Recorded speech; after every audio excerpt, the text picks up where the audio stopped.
Chapter 2, Section 8. The meaning of the Last Judgment.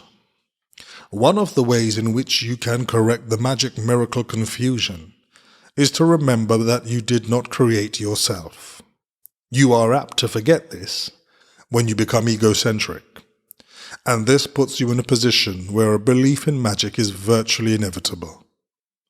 Your will to create was given to you by your Creator, who was expressing the same will in his creation. Since creative ability rests in the mind, everything you create is necessarily a matter of will. It also follows that whatever you alone make is real in your own sight, though not in the mind of God.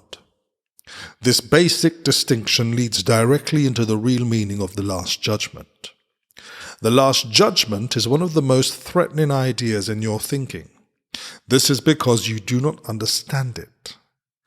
Judgment is not an attribute of God. It was brought into being only after the separation, when it became one of the many learning devices to be built into the overall plan. Just as the separation occurred over millions of years, the Last Judgment will extend over a similarly long period, and perhaps an even longer one.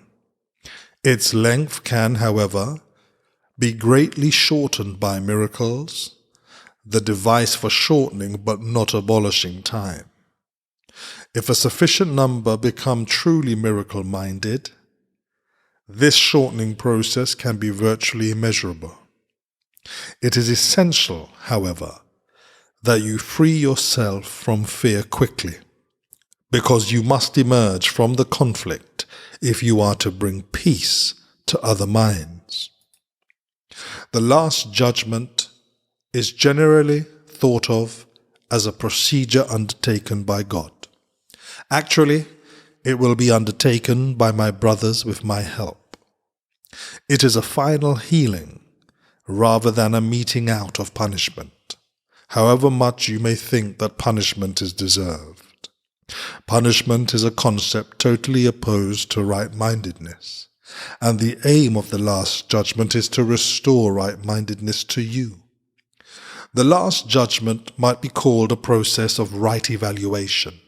It simply means that everyone will finally come to understand what is worthy and what is not. After this, the ability to choose can be directed rationally. Until this distinction is made, however, the vacillations between free and imprisoned will cannot but continue. The first step towards freedom involves a sorting out of the false from the true.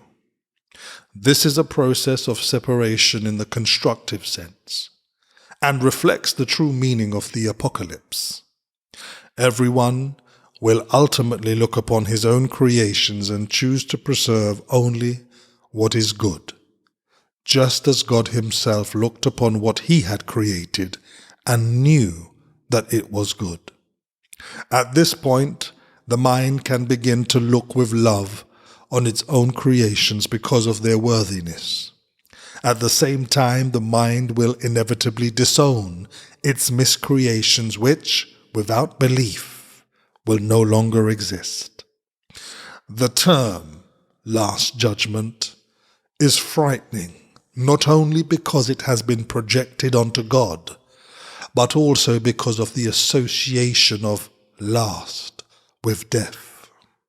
This is an outstanding example of upside-down perception. If the meaning of the Last Judgment is objectively examined, it is quite apparent that it is really the doorway to life. No one who lives in fear is really alive. Your own Last Judgment cannot be directed toward yourself, because you are not your own creation. You can, however, apply it meaningfully and at any time to everything you have made, and retain in your memory only what is creative and good. This is what your right-mindedness cannot but dictate. The purpose of time is solely to give you time to achieve this judgment. It is your own perfect judgment of your own perfect creations.